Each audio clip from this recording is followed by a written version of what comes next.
Hello friends, ಮಂಗಳವಾರದಲ್ಲಿ ರಾಮಚಾರಿಯಲ್ಲಿ ಏನಾಗುತ್ತೆ ಅಂತ ಹೇಳಿ ಟಿವಿಗೂ ಮುಂಚೆನೇ ನೋಡ್ಕೊಂಡು ಬರೋಣ. ಅದಕ್ಕೂ ಮುಂಚೆ ವಿಡಿಯೋ ಇಷ್ಟ ಆಯಿತು ಅಂದರೆ ಸಬ್ಸ್ಕ್ರೈಬ್ ಮಾಡ್ಕೊಳ್ಳಿ, ಹಾಗೆ ವಿಡಿಯೋಗೊಂದು ತಪ್ಪದೇ ಲೈಕ್ ಕೊಡಿ. ಫ್ರೆಂಡ್ಸ್, ಮೊದಲಿಗೆ ರಾಮಚಾರಿ ಇನ್ನೂ ಬಂದಿಲ್ವಾ, ಎಷ್ಟೊತ್ತಾಗುತ್ತೆ ಬರೋದು ಅಂತ ಹೇಳಿ ಕೇಳ್ತಾ ಇರ್ತಾಳೆ. ಆಗ ಸರಿ ಆಯಿತು, ಅವ್ನು ಬರೋಷ್ಟರೊಳಗಡೆ ಹೋಗಿ ನಾನು ರೆಡಿ ಆಗಿಬಿಡ್ತೀನಿ. ನಿನ್ನೆ ನಾವು ಏನಾದ್ರೂ ಪಾರ್ಟಿನ ಮಾಡಿಲ್ಲ ಅಂತ ಅಂದರೆ ಏನು, ಇವತ್ತು ಅವನಿಗೋಸ್ಕರ ಅವನಿಗೆ ಬೇಕಾಗಿರೋ ಥರನೇ ನಾನು ರೆಡಿಯಾಗಿ ಬರ್ತೀನಿ. ಅವನಿಗೋಸ್ಕರ ಇವತ್ತು ನಾವು ಅವ್ನ ಬರ್ತ್ಡೇ ಪಾರ್ಟಿನ ಮಾಡೋಣ, ಆಯಿತಾ ಅಜ್ಜಿ ಅಂತ ಹೇಳಿ ಹೇಳ್ತಾಳೆ. ಆಗ ಏನೇ ಇದು ಅಂತ ಹೇಳಿ ಇವರೆಲ್ಲ ಅಳ್ತಾ ಇರ್ತಾರೆ. ನೋಡು, ಅವಳು ಇದಕ್ಕೆಲ್ಲ ನಡ್ಕೋತಾ ಇರೋದನ್ನ ನನ್ನ ಕೈಯಲ್ಲಿ ನೋಡೋದಕ್ಕಾಗ್ತಾ ಇಲ್ಲ, ತಡ್ಕೊಳ್ಳೋದಕ್ಕಾಗ್ತಾ ಇಲ್ಲ ಕಣೆ ಜಾನಕಿ ಅಂತ ಹೇಳಿದಾಗ, ನಾನು ಯಾರಿಗೋಸ್ಕರ ಬದುಕಿದ್ದೀನಿ ಅನ್ನೋದು ಗೊತ್ತಿಲ್ಲದೇ ಕೂತಿದ್ದೀನಿ ಅತ್ತೆ ಅಂತ ಹೇಳಿ ಕೂತ್ಕೊಂಡ್ಬಿಡ್ತಾಳೆ. ಆಗ ನೋಡಿ ಅಜ್ಜಿ, ಅವ್ನು ಬಂದ ತಕ್ಷಣವೇ ನಾನೇ ಅವ್ನ ಕೈಯಾರೆ ಎಲ್ಲ ಅಡುಗೆನೂ ಮಾಡಿ ತಿನ್ನಿಸ್ಬೇಕು, ಆದಷ್ಟು ಬೇಗ ಬರ್ತೀನಿ. ಇವತ್ತು ಇದೆಲ್ಲ ಹಾಳಾಗಿದ್ರೆ ಏನಂತೆ, ಇವತ್ತು ಅವನಿಗೆ ಚೆನ್ನಾಗಿ ಕಾಣಿಸೋ ಥರ ನಾನು ರೆಡಿಯಾಗಿ ಬರ್ತೀನಿ. ನಾನೆಲ್ಲೋ ಪುಸ್ತಕದಲ್ಲಿ ಓದಿದ್ದೆ, ಗಂಡ ಹೆಂಡತಿ ಇಬ್ಬರು ಕೂಡ ಚೆನ್ನಾಗಿರಬೇಕು ಅಂತಂದರೆ ಹೆಂಡತಿ ಈ ರೀತಿ ಮುತ್ತೈದೆ ಥರ ರೆಡಿಯಾಗಿ ಓಡಾಡ್ತಾ ಇದ್ದರೆ ಅವ್ನ ಆಯಸ್ಸಿಗೆ ಗಟ್ಟಿಯಾಗುತ್ತೆ ಅಂತ ಹೇಳಿದಾಗ ಪಾಪ ಹತ್ಬಿಡ್ತಾರೆ. ಈ ಕಡೆ ಮುರಾರಿ ಅವ್ನು ಕರ್ಕೊಂಡು ಬರ್ತಾ ಇರಬೇಕಿದ್ರೆ ಅವನ ಜೊತೆ ಆಡಿದ್ದ ನೆನಪುಗಳನ್ನೆಲ್ಲ ನೆನಪಿಸ್ಕೊತಾ ಇರ್ತಾನೆ. ಪ್ರತಿ ಸಲ ಕೂಡ ನೀನು ಎಲ್ಲಾದರೂ ಹೋಗಬೇಕಿದ್ರೆ ನಾನು ಬರಲ್ಲ ಅಂತ ಅಂದರೂ ಕೂಡ ನನ್ನನ್ನು ಬಾರು ಅಂತ ಹಿಂಸೆ ಮಾಡಿ ಕರ್ಕೊಂಡು ಹೋಗ್ತಾ ಇದ್ದೆ. ನಾನು ನಿನ್ನನ್ನು ಬಿಟ್ಟು ಇಷ್ಟು ಬೇಗ ಒಂಟಿಯಾಗಿ ನನ್ನ ಜೀವನ ಕಳೀತೀನಿ ಅಂತ ಅಂದ್ಕೊಂಡಿರಲಿಲ್ಲ ಕಣೋ.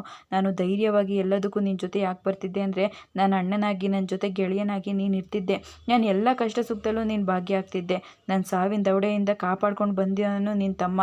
ನೀನಿವತ್ತು ನಿನ್ನ ಜೀವ ಬಿಡಬೇಕಿದ್ರೆ ನನ್ನನ್ನು ಯಾಕೋ ಕರ್ಕೊಂಡು ಹೋಗ್ದೇನೆ ಹಾಗೆ ಹೋದೆ. ಪ್ರತಿ ಸಲ ನಾನು ಎಲ್ಲಿಗೆ ಬರಲ್ಲ ಅಂತಂದ್ರೂ ಬಾರು ಮುರಾರಿ ಅಂತ ಹೇಳಿ ಬಿಡದೆ ಕರ್ಕೊಂಡು ಹೋಗ್ತಿದ್ದೆ. ಆದರೆ ಇವತ್ತು ಯಾಕೋ ನನ್ನನ್ನು ಒಬ್ಬಂಟಿಯಾಗಿ ಮಾಡಿಬಿಟ್ಟೋದೆ ಅಂತ ಹೇಳಿ ಹೇಳ್ತಾ ಇರ್ತಾನೆ. ಬೇಜಾರು ಮಾಡ್ಕೊಂಡು ಹಾಗೆ ಕೂತ್ಕೊಂಡ್ಬಿಡ್ತಾನೆ. ಈ ಕಡೆ ನೋಡಿದ್ರೆ ರುಕ್ಕು ಫುಲ್ ಟೆನ್ಷನಲ್ಲಿ ಓಡಾಡ್ತಾ ಇರ್ತಾಳೆ. ಅಜ್ಜಿಕ್ಕೆ ಬಂದು, ಹಲೋ ಮೇಡಮ್ ಅವರೇ, ಏನಾಯಿತು, ಯಾಕೆ ಈ ರೀತಿ ಬೆಕ್ಕು ಮರಿ ಹಾಕಿರೋ ಥರ ಆ ಕಡೆಯಿಂದ ಈ ಕಡೆಯಿಂದ ಆ ಕಡೆ ಓಡಾಡ್ತಾ ಇದ್ದೀರಾ ಅಂತ ಹೇಳಿದಾಗ, ನನ್ನ ಗಂಡ ಫೋನೇ ರಿಸೀವ್ ಮಾಡ್ತಾ ಇಲ್ಲ, ರಾತ್ರಿಯಿಂದ ಫೋನ್ ಮಾಡ್ತಾ ಇದ್ದೀನಿ, ಸ್ವಿಚ್ ಆಫ್ ಅಂತ ಇವಾಗ ಬರ್ತಾ ಇದೆ, ರಾತ್ರಿ ರಿಂಗ್ ಆದರೂ ರಿಸೀವ್ ಮಾಡಲಿಲ್ಲ ಅಂತ ಹೇಳಿದಾಗ, ಅಯ್ಯೋ ನೀವೇ ಹೇಳ್ತಾ ಇದ್ರಿ ತಾನೆ ನನ್ನ ಗಂಡ ಒಂದೊಂದು ವಾರಗಟ್ಟಲೆ ಎಲ್ಲ ಟ್ರಿಪ್ ಹೋಗ್ತಾ ಇರ್ತಾರೆ ಅಂತ ಹೇಳಿ, ಹಂಗೆ ಇವತ್ತು ಎಲ್ಲಾದರೂ ಹೋಗಿರ್ತಾರೆ ಅನಿಸುತ್ತೆ ಬಿಡಿ ಅಂತ ಹೇಳಿದಾಗ, ಆದ್ರೂ ಅವರು ಫೋನಲ್ಲಿ ಮಾತಾಡ್ತಿದ್ರು. ನೋಡಿ, ಇವಾಗ ನಿಮಗೆ ಹೆಂಗೆ ಅವರು ಸುದ್ದಿ ಮುಟ್ಸಿದಾರೋ ಹಾಗೆ ಅವ್ರಿಗೂ ಕೂಡ ಸುದ್ದಿನ ಮುಟ್ಸಿರ್ತಾರೆ. ಅಂಥದ್ರಲ್ಲಿ ನೀವೇ ಅಷ್ಟೊಂದೆಲ್ಲ ಹತ್ತು ಕರೆದು ಡ್ರಾಮಾ ಮಾಡಿದ್ರಿ. ಅವರು ಸ್ವಂತ ಅಣ್ಣ, ಅವರು ಅಲ್ಲಿಗೆ ಹೋಗೋದು ಬಿಟ್ಟು ನಿಮ್ಮ ಜೊತೆ ಫೋನಲ್ಲಿ ಮಾತಾಡ್ಕೊಂಡು ಕೂತಿರ್ತಾರೆ ಅಂತ ಹೇಳಿದಾಗ, ಅದು ಹಾಗಲ್ಲ ಜಿಕೆ.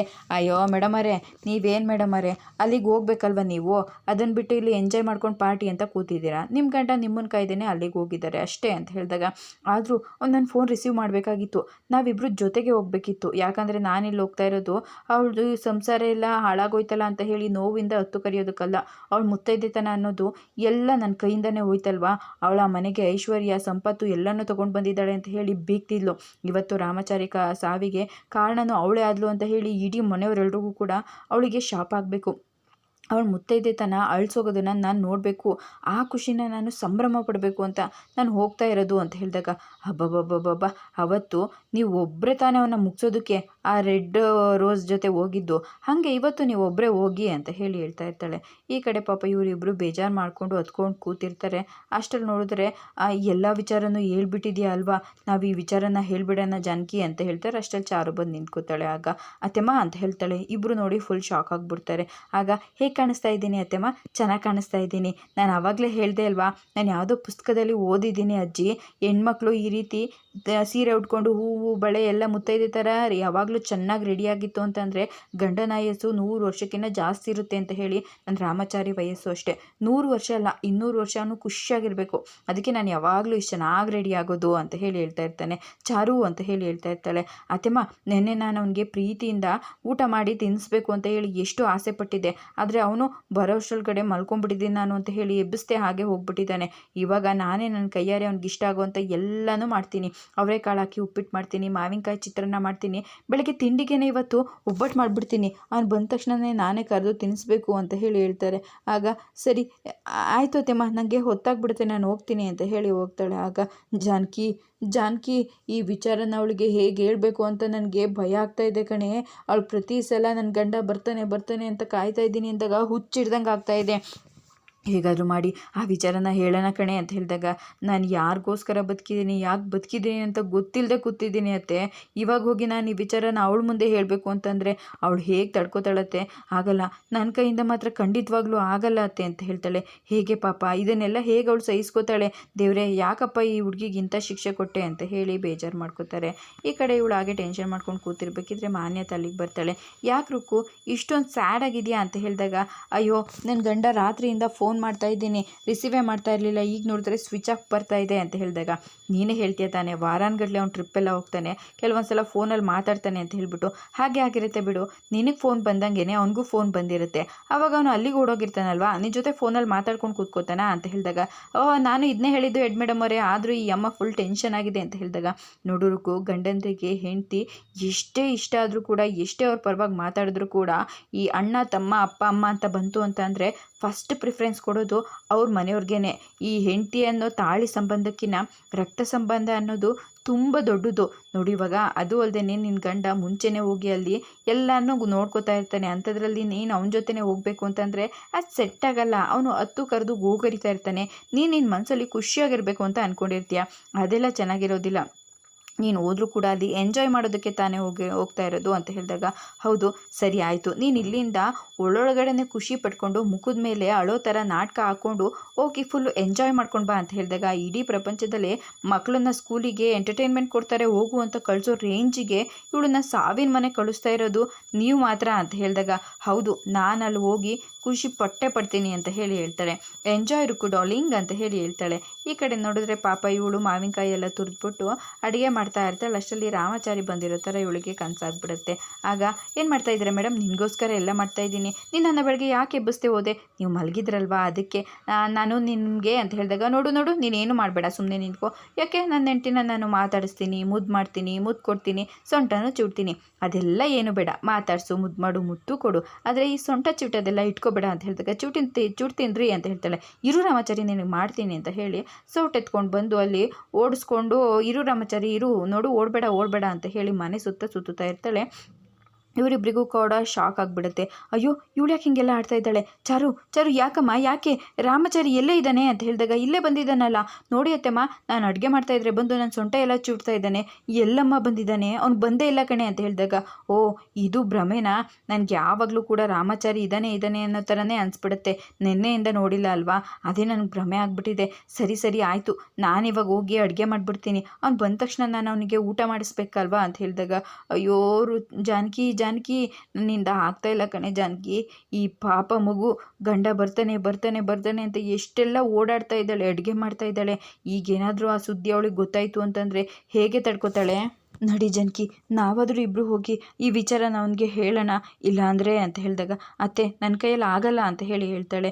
ರಾಮಾಚಾರಿ, ಪ್ರತಿ ಸಲ ನಿನ್ನನ್ನು ಹೊರಗಡೆ ಕರ್ಕೊಂಡು ಹೋಗೋವಾಗ ಮಾತಾಡೋ ಯಾಕೋ ಮಾತಾಡಲ್ಲ ಅಂತ ಹೇಳ್ತಾ ಇದ್ದೆ, ಇವತ್ತು ನಾನು ಒಬ್ಬನೇ ಮಾತಾಡ್ತಾ ಇದ್ದೀನಿ, ನೀನು ಮಾತಾಡದೆ ಮಲಗಿದೆಯಲ್ಲ, ಮಾತಾಡೋ ರಾಮಾಚಾರಿ, ಒಂದೇ ಒಂದು ಸಲ ಮಾತಾಡೋ, ಯಾಕೋ ನನ್ನನ್ನು ಬಿಟ್ಟೋದೆ, ನಿನ್ನ ಜೊತೆ ನನ್ನನ್ನು ಕರ್ಕೊಂಡೋಗಿದ್ರೆ ನಿನ್ನ ಜೊತೆಯಾಗೆ ಬರ್ತಿದ್ನಲ್ಲೋ, ನಾನು ಒಬ್ಬಂಟಿ ಮಾಡಿ ಯಾಕೋ ಬಿಟ್ಟೋದೆ ಅಂತ ಹೇಳಿ ಹೇಳ್ತಾ ಇರ್ತಾನೆ. ನೋಡು, ಪ್ರತಿ ಸಲ ನಾವೆಲ್ಲಾದರೂ ಹೊರಗಡೆ ಹೋದಾಗ ಯಾಕೆ ಇಷ್ಟೊಂದು ಮಾತಾಡ್ತೀಯಾ? ಇಲ್ಲಾಂದರೆ ಮಾತಾಡು, ಎರಡನ್ನೂ ಹೇಳ್ತಾ ಇದ್ದೆ, ಇವಾಗ ನಾನು ಇಷ್ಟೆಲ್ಲ ಬಾಯಿ ಪಡ್ಕೋತಾ ಇದ್ದೀನಿ, ಸುಮ್ಮನಿರು ಅಂತ ಹೇಳು ಅಂತ ಹೇಳಿ ಕಿರ್ಚ್ಕೋತಾ ಇರ್ತಾನೆ. ಜಾನ್ಗೆ ಈ ಕಡೆ ಇವಳು ಚಾರು ಕುಟ್ಟಣಿಗಿನಲ್ಲಿ ಏಲಕ್ಕಿ ಅಂದರೆ ನಿಂಗೆ ತುಂಬ ಇಷ್ಟ ಅಲ್ವಾ, ಅದಕ್ಕೆ ಎಕ್ಸ್ಟ್ರಾ ಹಾಕ್ತೀನಿ ಅಂತ ಹೇಳಿ ಕೊಡ್ತಾ ಇರ್ತಾಳೆ. ಅಯ್ಯೋ ನೀನು ಜೂನಿಯರ್ ರಾಮಾಚಾರಿ ಹೊಟ್ಟೆ ಒಳಗಡೆ ಡಿಶುಮ್ ಮಾಡ್ತಾ ಇದ್ದಾನೆ, ಪಾಪ ನಿನಗೆ ಕುಟಾಣಿ ಸೌಂಡು ಅಂತಂದರೆ ಸ್ವಲ್ಪ ಡಿಸ್ಟರ್ಬ್ ಆಗ್ತಾ ಇದೆಯಾ? ಇರು, ನಾನು ನಿನಗೆ ಬ್ಲೂಟೂತಲ್ಲಿ ದೇವ್ರ ನಾಮ ಹಾಕ್ಕೊಂಡು ಅಡುಗೆ ಮಾಡ್ಕೊಂಡು ನಿನಗೆ ಕೇಳಿಸ್ತೀನಿ ಅಂತ ಹೇಳಿ ಬ್ಲೂಟೂತ್ ಹಾಕೊಂಡು ಅಡುಗೆ ಮಾಡೋದಕ್ಕೆ ಶುರು ಮಾಡಿಬಿಡ್ತಾಳೆ. ಪಾಪ ಇಲ್ಲಿಬ್ಬರು ಕೂತ್ಕೊಂಡು, ಅತ್ತೆ ನನ್ನ ಕೈಯಲ್ಲಿ ಆಗಲ್ಲ ಅತ್ತೆ, ದಯವಿಟ್ಟು ನನಗೆ ಹೇಳಬೇಡಿ ಅಂತ ಹೇಳಿದಾಗ, ಬೇಡ ಕಣೆ, ಅವನನ್ನು ಇಲ್ಲಿಗೆ ತೊಗೊಂಡು ಬಂದಾಗ ಅವಳು ಅದನ್ನೆಲ್ಲ ನೋಡಿ ಹೇಗೆ ಸಹಿಸ್ಕೋತಾಳೆ, ಅದಕ್ಕಾದರೂ ನಾವು ಮುಂಚೆನೇ ಹೇಳಬೇಕಲ್ವ ಜಾನಕಿ ಅಂತ ಹೇಳಿದಾಗ, ಇಲ್ಲ ಅತ್ತೆ, ರಾಮಾಚಾರಿ ಬರ್ತಾನೆ ಅಂತ ಹೇಳಬೇಕಾಗಿರೋ ಬಾಯಿ ನಂದು, ಅವ್ನು ಹೆಣ ಬರುತ್ತೆ ಅಂತ ಹೇಳೋಕ್ಕಾಗಲ್ಲ ಅಂತ ಹೇಳಿ ಹೇಳ್ತಾ ಇರ್ತಾಳೆ. ಅಷ್ಟರಲ್ಲಿ ಅಲ್ಲಿಗೆ ಅವ್ರ ಗಂಡ ಕೂಡ ಬಂದುಬಿಡ್ತಾರೆ. ಅತ್ತೆ ಯಾವುದೋ ಆಟೋ ಬಂತು ಅನಿಸುತ್ತೆ ಅತ್ತೆ ಅಂತ ಹೇಳಿ ತಡವರಿಸ್ಕೊಂಡು ಈಚೆ ಕಡೆ ಬರ್ತಾಳೆ. ಅಲ್ಲಿ ಅವ್ರು ಬಂದ ತಕ್ಷಣವೇ ಹೊರಗಡೆ ದೇವ್ರ ಮನೆ ಮನೆ ಮುಂದೆ ಎಲ್ಲ ಬೆಂಕಿ ಹಾಕಿರೋದನ್ನು ನೋಡಿ ಇವ್ರಿಗೆ ತುಂಬಾ ಶಾಕ್ ಆಗಿಬಿಡುತ್ತೆ. ಹಾಗೆ ತುಳಸಿ ಕೂಡ ಬಂದಿರ್ತಾಳೆ. ಈ ಕಡೆ ನಾರಾಯಣಾಚಾರ್ಯರು ತುಂಬಾ ಬೇಜಾರು ಮಾಡ್ಕೊಂಡು ಎಲ್ಲರನ್ನೂ ನೋಡ್ಕೊಂಡು ಬರ್ತಾ ಇರ್ತಾರೆ. ಆಗ ಜಾನಕಿ ಜಾನಕಿ ಏನಿದು ಜಾನಕಿ ಅಂತ ಹೇಳ್ತಾರೆ. ಆಗ ನಾಣಿ ಅಂತ ಹೇಳ್ತಾರೆ. ರೀ ಮುರಾರಿ ಅಂತ ಹೇಳಿದಾಗ ಇಲ್ಲ ಇಲ್ಲಿ ಏನೋ ಆಗಿದೆ, ನಾನು ರಾಮಂಗೆ ಹಾಗೆಲ್ಲ ಆಗೋದಕ್ಕೆ ಸಾಧ್ಯನೇ ಇಲ್ಲ. ರಾಮ ನನ್ನ ಯಾಕೋ ಬಿಟ್ಟೋದೆ, ನಾನು ಯಾಕೆ ಬಿಟ್ಟೋದೆ ದೇವರೇ, ಕಾಶಿ ವಿಶಾಲಾಕ್ಷಿ ಭದ್ರನಾಥ ನೀವೆಲ್ಲ ನನ್ನನ್ನು ಇಷ್ಟು ದಿನ ಯಾಕೆ ಬದುಕಿಸಿದ್ದೀರಾ? ನನಗೆ ಈ ಕರ್ಮ ನೋಡೋದಕ್ಕೆ ಬದುಕಿಸಿದ್ದೀರಾ? ಇಲ್ಲ ನನ್ನ ಮಗ ನನ್ನ ಕರ್ಮ ಮಾಡಬೇಕು. ಕಾಶಿ ವಿಶ್ವನಾಥ ನೀನೇ ನನ್ನ ಕಾಪಾಡಬೇಕು. ಕೇದಾರದ ಬದ್ರಿನಾಥ ನೀನೇ ನನ್ನ ಕಾಪಾಡಬೇಕು. ನನ್ನ ಮಗನಿಗೆ ಈ ರೀತಿ ಆಗೋದಕ್ಕೆ ಸಾಧ್ಯನೇ ಇಲ್ಲ. ನನ್ನ ಮಗ ಅಲ್ಲ ಅವನು ಅಂತ ಹೇಳಿದಾಗ ರೀ ಮುರಾರಿನೇ ಹೋಗಿ ನೋಡಿ ಹೇಳ್ದರಿ ಅಂತ ಹೇಳ್ತಾರೆ. ನೋಡೋ ಮನೆ ಬಂದ ತಕ್ಷಣವೇ ಬೈಕಲ್ಲಿ ಕೂತ್ಕೊಂಡಿದ್ದಾಗ ಮನೆ ಬಂತು, ಇಳಿಯೋ ಅಂತ ಹೇಳ್ತಾ ಇದ್ದೆ. ಇವಾಗ ಮನೆಯೂ ಬರ್ತಾ ಇದೆ, ಇಬ್ಬರು ಜೊತೆಗೆ ಹೋಗ್ತಾ ಇದ್ದೀವಿ. ನಾನು ಮಾತ್ರ ಇಳಿದು ನಿನ್ನನ್ನು ನಾನು ಇಳಿಸ್ಕೊಳ್ಳೋ ಥರ ಆಯ್ತಲ್ಲೋ ಅಂತ ಹೇಳ್ತಾ ಇರ್ತಾರೆ. ಇಲ್ಲ ಜಾನಕಿ ಇಲ್ಲ, ನನ್ನ ಮಗನನ್ನು ಬಿಟ್ಟೋಗೋದಕ್ಕೆ ಸಾಧ್ಯನೇ ಇಲ್ಲ. ನನ್ನ ಮಗ ನನ್ನ ಕಾರ್ಯ ಮಾಡಬೇಕು ಕಣೆ, ನನ್ನ ಮಗ ನನ್ನ ಕಾರ್ಯ ಮಾಡಬೇಕು, ಇದೆಲ್ಲ ಸರಿಯಲ್ಲ ಅಂತ ಹೇಳ್ತಾ ಇರ್ತಾರೆ. ಹೇಗ್ರಿ ಇದನ್ನೆಲ್ಲ ತಡ್ಕೊಳ್ಳೋದು? ಇದನ್ನೆಲ್ಲ ನೋಡೋದಕ್ಕೆ ಆ ಭಗವಂತ ನಮ್ಮನ್ನ ಬದುಕಿಸಿದ್ದಾನ? ಇಲ್ಲ, ನಾನು ಇದನ್ನೆಲ್ಲ ನೋಡೋದಕ್ಕಾಗೋದಿಲ್ಲ. ರಾಮ ಯಾಕೋ ಹೀಗೆಲ್ಲ ಮಾಡಿದೆ? ಯಾಕೋ ನಮ್ಮನ್ನೆಲ್ಲ ಅರ್ಧ ದಾರಿನಲ್ಲಿ ಬಿಟ್ಟೋದೆ? ಆ ದೇವರು ನನಗೆ ಇಷ್ಟು ದಿನ ಪೂಜೆ ಪುನಸ್ಕಾರ ಮಾಡಿದ್ದಕ್ಕೆ ಈ ಶಿಕ್ಷೆ ಕೊಟ್ಟು ಈ ಕಷ್ಟ ನೋಡೋದಕ್ಕೆ ಅಂತ ಬದುಕಿಸಿದ್ದಾನ ಜಾನಕಿ ಅಂತ ಹೇಳ್ತಾ ಇರ್ತಾರೆ. ಈ ಕಡೆ ಇಬ್ಬರು ರೀ ಅಂತ ಹೇಳ್ತಾ ಇರ್ತಾಳೆ. ಅಷ್ಟಲ್ಲಿ ನೋಡಿದರೆ ಅವ್ರ ಅಮ್ಮ ಇಲ್ಲ, ನಾನು ರಾಮಂಗೆ ಹಿಂಗೆಲ್ಲ ಆಗಿದೆ ಅಂತ ನಂಬೋದಕ್ಕೆ ನಮಗೂ ಆಗ್ತಾ ಇಲ್ಲ ಕಣೋ ನಾಣಿ ಅಂತ ಹೇಳ್ತಾರೆ. ಆ್ಯಂಬುಲೆನ್ಸ್ ಬಂದ್ಬಿಡುತ್ತೆ. ಆಗ ರೀ ರಾಮಚಾರಿ ಅಂತ ಹೇಳ್ತಾಳೆ. ಆಗ ಇವರಿಬ್ಬರು ಕೂಡ ಅಲ್ಲಿಗೆ ಓಡ್ ಬರ್ತಾರೆ. ಮುರಾರಿ ಬಂದು ಕೆಳಗಡೆ ಹೇಳ್ತಾನೆ, ಅಮ್ಮ ರಾಮಚಾರಿ ಅಮ್ಮ ಅಂತ ಹೇಳ್ತಾರೆ. ಈ ಕಡೆ ನೋಡಿದ್ರೆ ವಿಷಲ್ ಎಲ್ಲ ಕೂಗ್ತಾ ಇರುತ್ತೆ. ಇವಳು ಬ್ಲೂಟೂತ್ ಹಾಕೊಂಡು ಅಡುಗೆ ಮಾಡ್ತಾನೆ ಇರ್ತಾಳೆ. ಆದರೆ ಇವಳಿಗೆ ಹೊರಗಡೆ ಎಲ್ಲ ಸೌಂಡ್ ಆಗ್ತಾ ಇರೋದು ಕೇಳಿಸ್ತಾನೆ ಇರೋದಿಲ್ಲ. ಹಾಗೆ ಇವಳು ಪಾಡಿಗಳು ಅಡುಗೆ ಮಾಡ್ತಾ ಇರ್ತಾಳೆ. ಇವರೆಲ್ಲರೂ ಕೂಡ ಆಂಬ್ಯುಲೆನ್ಸ್ ಹತ್ರ ಓಡ್ ಬರ್ತಾರೆ. ಬಾಗಿಲು ತೆಗೆದು ಹೊರಗಡೆ ಬಂದ ತಕ್ಷಣನೇ ಅಮ್ಮ ನೋಡಮ್ಮ ರಾಮಚಾರಿ ಬರ್ತಾ ಇಲ್ಲ ಕಣಮ್ಮ, ನಾವು ಕರ್ಕೋಬೇಕಂತ ಇವನ್ನ ನೋಡಮ್ಮ ಅಲ್ಲಿ ಅಂತ ಹೇಳಿದಾಗ ರಾಮಚಾರಿ ಯಾಕೋ ಹೀಗೆಲ್ಲ ಮಾಡಿಬಿಟ್ಟೆ, ನಮ್ಮನ್ನೆಲ್ಲ ಯಾಕಪ್ಪ ಬಿಟ್ಟೋದೆ? ನನ್ನ ಮಗ ಅಂತ ಹೇಳ್ತಾ ಇರ್ತಾರೆ. ಅಷ್ಟರಲ್ಲಿ ಡ್ರೈವರ್ ಎಲ್ಲ ಬಂದ್ಬಿಟ್ಟು ಅವ್ನ ಬಾಡಿನ ಕೆಳಗಡೆ ಇಳಿಸ್ತಾ ಇರ್ತಾರೆ. ರಾಮಚಾರಿ ಇದು ನನ್ನ ಮಗ ಅಲ್ಲ, ನನ್ನ ಮಗ ಬಂದೇ ಬರ್ತಾನೆ ಅಮ್ಮ ಅಂತ ನನ್ನ ಕೂಗ್ತಾನೆ. ನಾನು ರಾಮಚಾರಿ ಅಲ್ಲ ರೀ ಅಂತ ಹೇಳಿದಾಗ ಎಲ್ಲರೂ ಕೂಡ ರಾಮಚಾರಿ ಯಾಕೋ ಹೀಗೆಲ್ಲ ಮಾಡಿದೆ, ನಮ್ಮನ್ನು ಯಾಕೋ ಬಿಟ್ಟೋದೆ ಅಂತ ಹೇಳಿ ಮನೆಯಿಂದ ಒಳಗಡೆ ಕರ್ಕೊಂಡು ಬಂದು ಹಾಗೆ ಮಲಗಿಸ್ತಾ ಇರ್ತಾರೆ. ಇವರೆಲ್ಲರೂ ಕೂಡ ಅಳ್ತಾ ಇರ್ತಾರೆ. ಆದರೆ ಚಾರುಗೆ ಮಾತ್ರ ಈ ವಿಚಾರ ಗೊತ್ತೇ ಇರೋದಿಲ್ಲ. ಅಷ್ಟರಲ್ಲೇ ಈ ಕಡೆ ಎಲ್ಲರೂ ಕೂಡ ಬಂದು ಅವ್ರನ್ನ ಸುತ್ತಾಕೊಂಡ್ಬಿಟ್ಟು ಅಯ್ಯೋ ಹಿಂಗೆ ಆಗ್ಬಾರ್ದಾಗಿತ್ತು ಜಾನಕಮ್ಮ ಅಂತ ಹೇಳ್ತಾ ಇರ್ತಾರೆ. ಜಾನಕಮ್ಮ ರಾಮಚಾರಿ ಎದ್ದೇಳಪ್ಪ, ನನ್ನ ಬಿಟ್ಟೋಗ್ಬಿಡ ಕಣೋ, ಎದ್ದೇಳು ಅಂತ ಹೇಳ್ತಾ ಇರ್ತಾರೆ. ಅಷ್ಟರಲ್ಲಿ ಇವರೆಲ್ಲರೂ ಕೂಡ ಹಾಗೆ ನಿಂತ್ಕೊಂಡಿರ್ಬೇಕಿದ್ರೆ ಚಾರುಗೂ ಕೂಡ ಏನೋ ಸೌಂಡ್ ಆಗುತ್ತೆ. ಹೊರಗಡೆ ಬರ್ತಾರೆ. ಅಲ್ಲಿಗೆ ರುಕು ಕೂಡ ಬಂದಿರ್ತಾಳೆ. ಆಗ ಏನಾಯ್ತು ರುಕು, ಯಾಕೆ ಹೀಗೆಲ್ಲ ಹೇಳ್ತಾ ಇದ್ದಾರೆ, ಇವ್ರು ಯಾರು ಅಂತ ಕೇಳ್ತಾ ಇರ್ತಾಳೆ. ಅಷ್ಟರಲ್ಲಿ ಚಾರು ರಾಮಚಾರಿ ಭಾವ ಇನ್ನಿಲ್ಲ ಅಂತ ಹೇಳ್ತಾಳೆ. ಏನು ಹೇಳ್ತಾ ಇದೆಯಾ ನೀನು ಅಂತ ಹೇಳ್ತಾಳೆ. ಹೌದು ಚಾರು, ರಾಮಚಾರಿ ಭಾವ ಸತ್ತೋಗ್ಬಿಟ್ಟಿದ್ದಾರೆ, ನಮ್ಮನ್ನೆಲ್ಲ ಬಿಟ್ಟು ಹೋಗ್ಬಿಟ್ಟಿದ್ದಾರೆ, ನಿನ್ನ ಕುಂಕುಮನ ಕಿತ್ಕೊಂಡು ಹೋಗ್ಬಿಟ್ಟಿದ್ದಾರೆ ಅಂತ ಹೇಳ್ತಾ ಇರ್ತಾಳೆ. ಆಗ ರಾಮಚಾರಿ ಅಂತ ಬರ್ತಾಳೆ. ಆಗ ರಾಮಚಾರಿ ಯಾಕೋ ನಮಗೆಲ್ಲ ಇಂಥ ಮೋಸ ಮಾಡಿದೆ, ಎದ್ದೇಳಪ್ಪ, ನೀನಿಲ್ಲದೆ ನಾವು ಬದುಕೋದಕ್ಕಾಗೋದಿಲ್ಲ ಗಣೋ, ಎದ್ದೇಳೋ ರಾಮ ಅಂತ ಹೇಳ್ತಾ ಇರ್ತಾರೆ. ಅಷ್ಟರಲ್ಲಿ ಚಾರು ಕೂಡ ಅವ್ರ ಬಾಡಿ ಮುಂದೆ ಬಂದು ನಿಂತ್ಕೊಂಡು ರಾಮಚಾರಿ ಯಾಕೆ ರಾಮಚಾರಿ ಹೀಗೆ ಮಾಡಿದೆ, ನನ್ನನ್ನು ಯಾಕೆ ಬಿಟ್ಟೋದೆ, ನಾನು ಏನು ತಪ್ಪು ಮಾಡಿದ್ದೆ ರಾಮಚಾರಿ, ನಾನು ನಿನ್ನ ಜೊತೆ ಬರ್ತೀನಿ ಅಂತ ಹೇಳಿದೆ, ಆದರೆ ನಿನ್ನನ್ನು ಬಿಟ್ಟೋಗಿದೆಯಾ, ಯಾಕೆ ಹೀಗೆಲ್ಲ ಮಾಡಿದೆ ರಾಮಚಾರಿ ಅಂತ ಹೇಳಿ ಹಾಗೆ ಮುಂದೆ ನಿಂತ್ಕೊಂಡು ಹೇಳ್ತಾ ಇರ್ತಾಳೆ.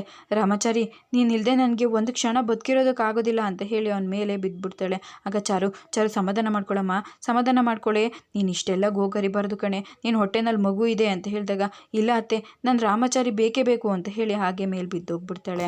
ಇದಿಷ್ಟು ಮಂಗಳೂರು.